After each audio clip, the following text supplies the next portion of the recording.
Hello. In the last video, I detailed how kingdoms in Northeast Africa were able to establish trade routes with kingdoms outside of Africa.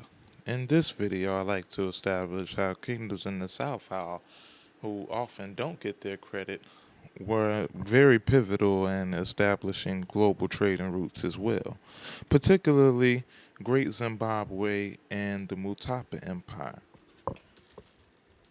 In North Africa, kingdoms like Egypt had a well established trans Saharan slave trade to the present day Middle East.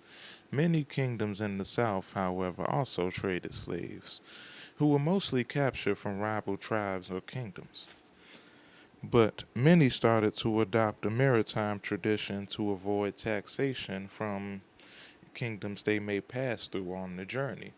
Soon, Great Zimbabwe and neighboring city-states such as Kiwa, Zanzibar, and Mogadishu had vessels carrying anything from iron, ivory, gold, slaves, and weapons, regularly traveling up the Indian Ocean to trade goods, often returning with spices, herbs, weapons, and other goods from the Indian subcontinent and China.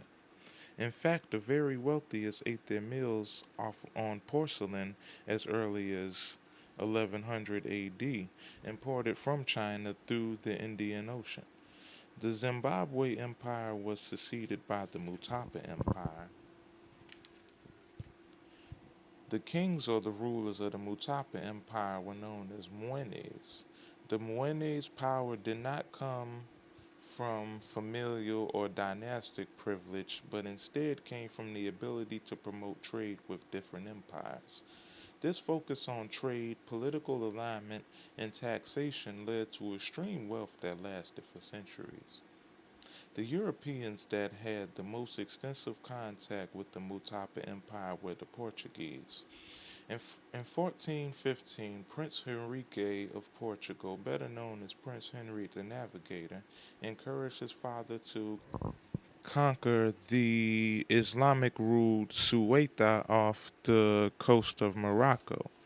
This port was critical in European trade with Africa, especially in the Iberian Peninsula.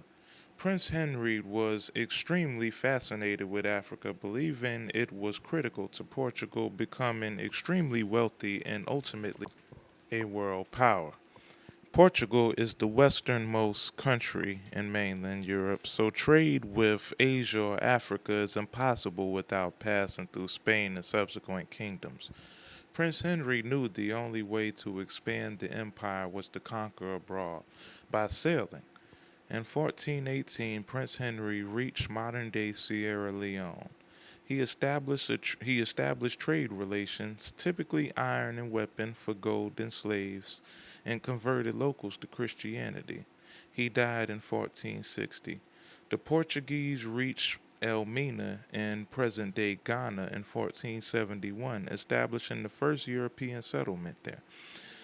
In 1488, Bartolomeo Diaz rounded the Cape of Good Hope on the southern tip of Africa.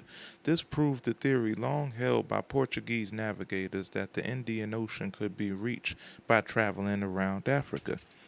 Less than 10 years later, Vasco da Gama sailed south in search of the Indian subcontinent, eventually landing in the Mutapa Empire. The Portuguese sailors followed the blueprint of the Mutapa, establishing trading posts along the coast of East Africa, eventually reaching India in 1498 and establishing a settlement there. Other European nations began to take notice of the Portuguese, and soon they began trading for gold and other goods in Africa, and many of the kings and queens in Europe began to fund more maritime expedition with hopes of establishing settlements abroad. This was further complicated by the fall of Constantinople to the Ottoman Empire in 1453 because Muslims closed the Silk Road to Christians in 1474. So in my next video, I'll basically detail how the transatlantic slave trade was started. Thank you for all of your support. Like, comment, and subscribe, please.